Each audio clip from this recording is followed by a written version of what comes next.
Chapter 5. Knowledgeable Uncertainty and the Specter of Failure. Failure structures the world of security.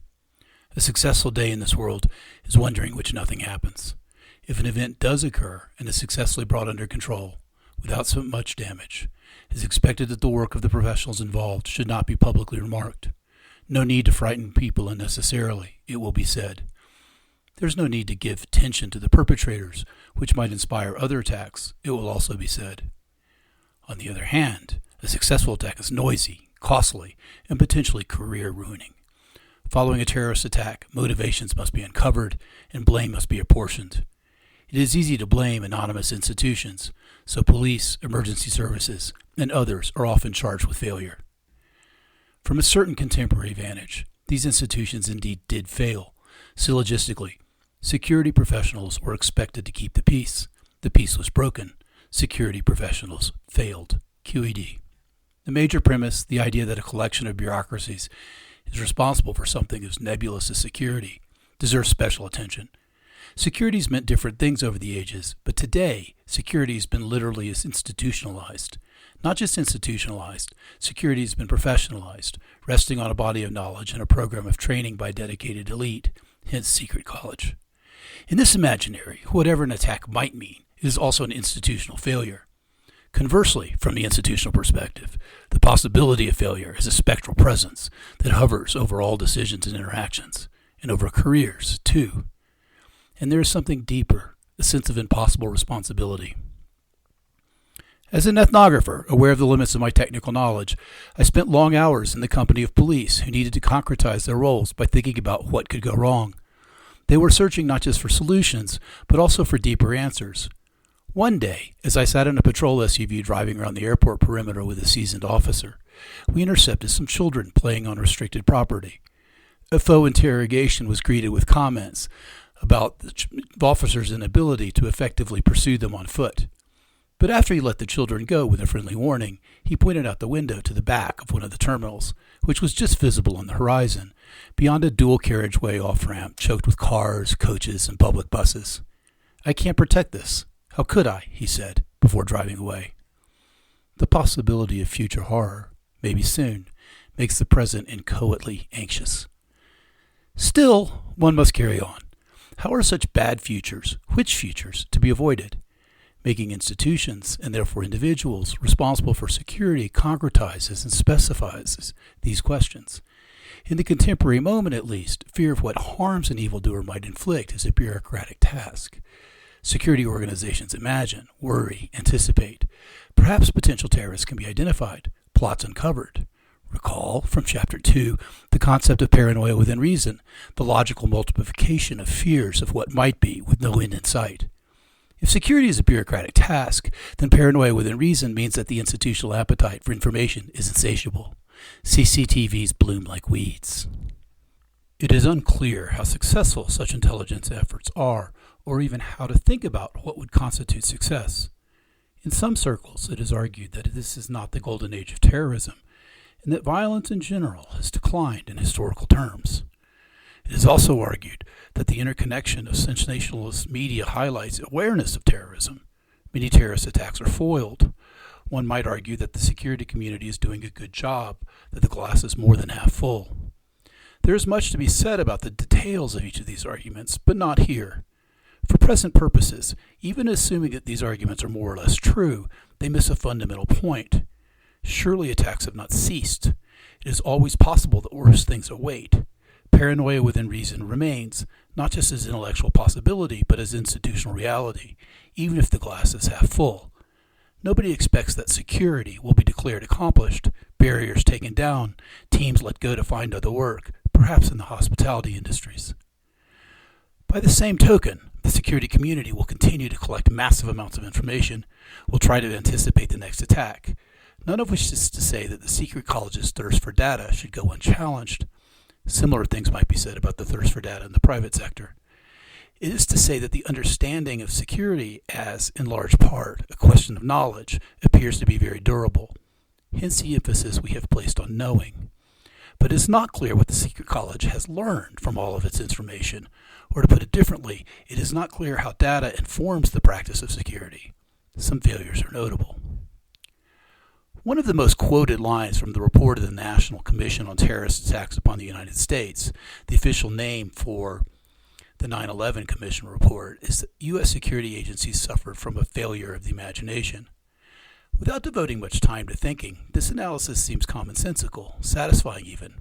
After all, since Pearl Harbor and throughout the Cold War, the United States devoted massive intellectual and physical resources to preventing surprise attacks, from the analytical efforts of game theorists and code breakers to the early warning stations we raid like giant ears prayed for sounds made by Soviets. How could all of these efforts have failed so spectacularly? Perhaps, behind all the secrecy and swagger, security professionals simply lack imagination. This is why the 9/11 Commission's analysis delivers such a satisfying answer. Therein, the security apparatus appears to be useless and those working within it to be dullards. A more careful reading of the Commission's analysis suggests that things are more complicated. Before the 9/11 attacks, various agencies certainly played out scenarios and exercises that pointed to the precise vulnerabilities that were later exposed, and in retrospect, the terrorists themselves seem to be offering helpful pointers.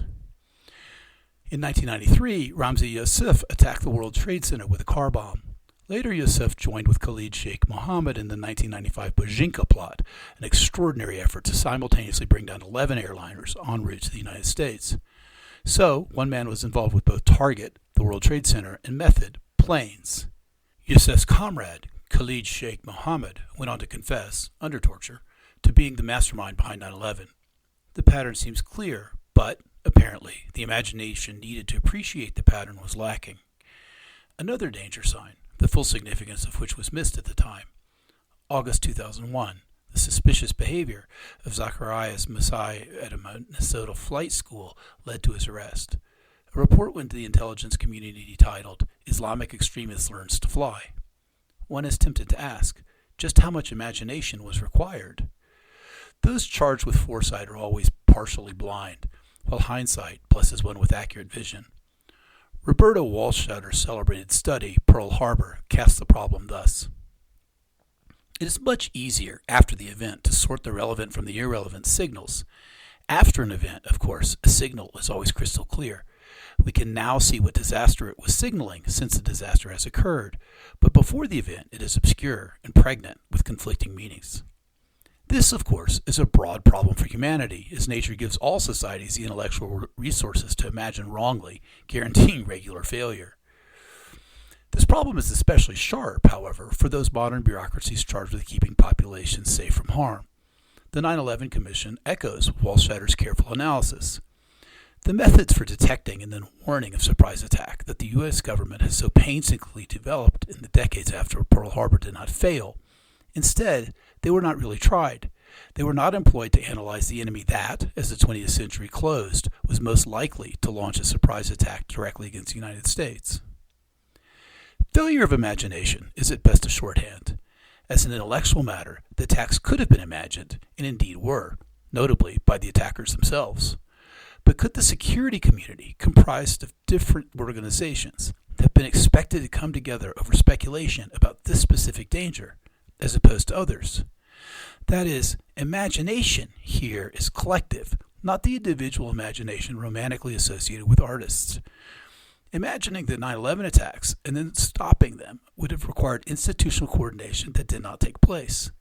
The information was out there. As an intellectual matter, as a matter of abstract thought, recognizing and foiling the 9/11 plot is not that hard, especially in hindsight. But bureaucracies inscribe thoughts into institutions and careers, raising organizational problems. On September 11th, those problems were fatal, and the 9/11 report spends much of its 585 pages attempting to think through an organizational architecture that would be less vulnerable. Fortunately, most terrorist acts are also failures. Attacks are usually fumbled, foiled, and often farcical from beginning to end. The first suicide bombing in history, the anarchist attack on Alexander II, was most likely never intended to be fatal for the attacker. The Fenians also had their share of disasters. The plot to murder Queen Victoria during her jubilee failed because the assassins missed the boat, literally, to England.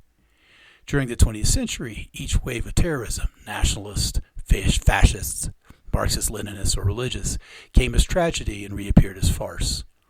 In 2016, to give just one striking example, an al-Shabaab radical detonated a bomb concealed in a laptop on Dallo Airlines 159, 14,000 feet over Somalia, blowing a small hole in the fuselage.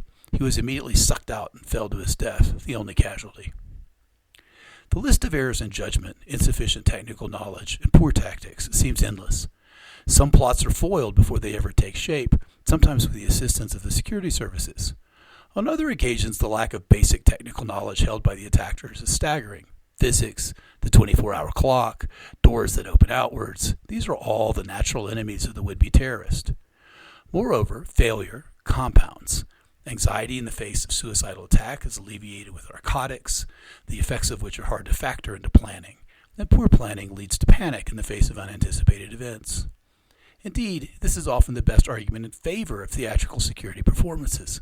The sight of security is often sufficient to alter the outcome of a terrorist attack. And even in cases in which the attackers were professional, extraordinary errors do occur. The 1995 Bojinka plot, which aimed to take 10,000 lives by downing 11 aircraft, failed because the terrorist accidentally started a chemical fire in his apartment. He was arrested after he tripped over a tree root while attempting to flee. Relying on the failure of others, however, is no more sensible for a defender than relying on the assurance of academics that, from a sufficient altitude, violence is decreasing. Sometimes attackers succeed. They might even get better, in the sense of grow more dangerous. Security services in Europe, North America, and elsewhere fear the day that they will meet their match in the form of trained killers. A curious dynamic is at play in counterterrorism. One must train to respond successfully to enemies who have not yet appeared, but who might. But they also may never even exist. The oddity of this dynamic is expressed in innumerable military histories. As Cohen and Gooch summarize, the job of anticipation is often thought to have the task of foretelling an enemy's actions. It is difficult enough for an intelligence organization to grasp the enemy's current state, to include his methods of operation and tactical preferences.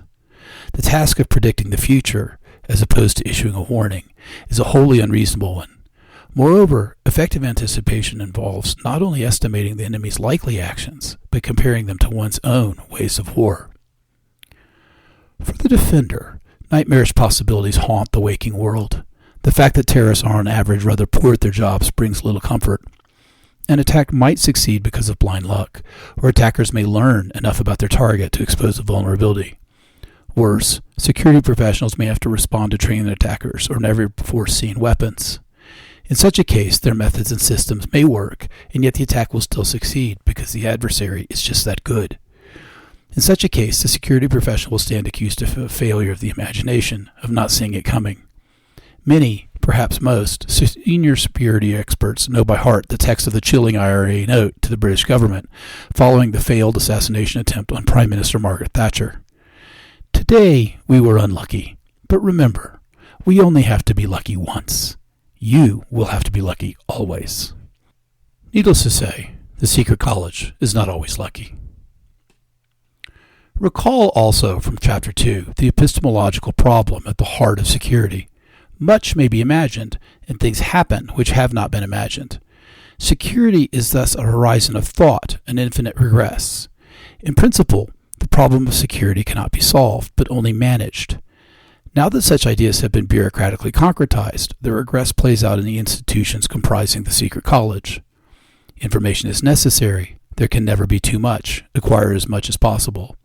Information is never enough. Uncertainty remains. The regress is infinite. As the number of players and the quanta of data multiply, interpretation and coordination problems arise, and the needle in the haystack is often missed. Such contradictions foster a robust, if anxious, institutional structure. More information is needed, but the problem cannot be solved. There is always more work to be done. Attention should be paid to the phrase, cannot be solved. This is meant quite literally. In confronting the uncertainty inherent in the future, no bureaucracy can be sure of itself. Security is decided all the time, but is in principle undecidable. A better effort may provide better answers, but such answers nonetheless will be incomplete, at least in the world of imaginable and unimagined possibilities. Security practice is therefore fundamentally compromised by the bureaucracy's knowledge or suppression of its own limitations. The infinite regress is not only an empirical question having to do with the competence or lack thereof of any given bureaucracy at any specific place and time. This is not a problem to be solved by a better bureaucracy. some advance in expertise or technology. Struggling to cross the horizon of fear is the essential work of security, whatever specific measures may be demanded by context. To quip, confronting the always uncertain future is the never-done business of security. The rest is tactics. Indeed, any bureaucracy that tries to answer for an uncertain future is in a similar situation, only less dramatically so. To understand security in terms of a theory of knowledge, an essential reality independent of material circumstances, is a very Weberian thing to do. For Max Weber, the point of the interpretive social sciences was verstehen, which meant to see the facts of the world through an interpretive lens of some general idea. Famous examples include the idea of bureaucratic rationalization, or of the state as the holder of a monopoly of legitimate force upon a territory, both of which are preoccupations of this book. A similar approach, perhaps familiar, is taken by Carl Schmitt in defining politics in terms of the willingness to fight against an enemy, and then later in terms of the state of exception. Clausewitz's definition of war as politics by other means is another example. Weber, and indeed a great deal of the German intellectual tradition, operates through critique, which manages to be both empirically sensitive and philosophically powerful at the same time. Facts are understood in terms of ideas. Conversely, ideas inform facts, and especially for Weber, social reality. Weber, like any educated German, self-consciously understood critique vis-à-vis Kant's domination of the German, and indeed much of the Enlightenment, imagination, the echoes of which can be heard clearly in contemporary public discourse.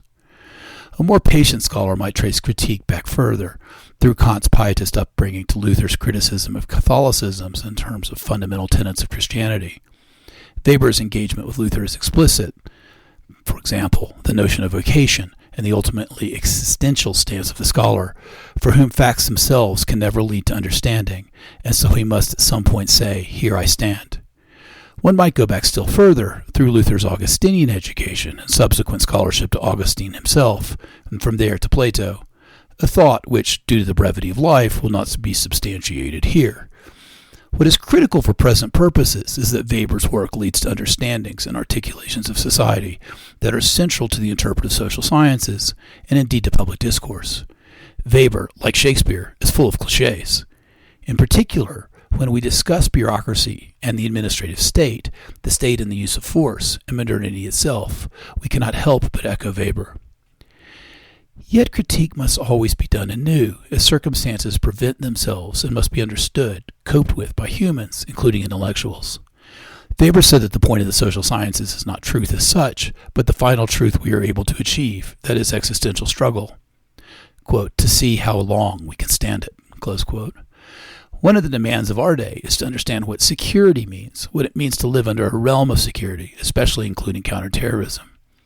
Ethnographic research, reflected back upon itself, a portrait of the security official and especially his typical problem, the infinite regress, has emerged. This portrait is at some angle to Weber's picture of the bureaucrat, especially as it has come down to us. To simplify, Weber understood bureaucracy in terms of rules, rationality, clarity. We see security in terms of uncertainty. Reframing bureaucracy as consequences for how we understand the state and the contemporary itself. A Weberian approach thus has led us to conceptions at some variance with Weber's, and indeed with regnant assumptions in the social sciences. Our reckoning with such large questions must wait, because our portrait of the secret college and its world is far from complete. Having just discussed the uncertain future, it is time to turn our attention to the contested past.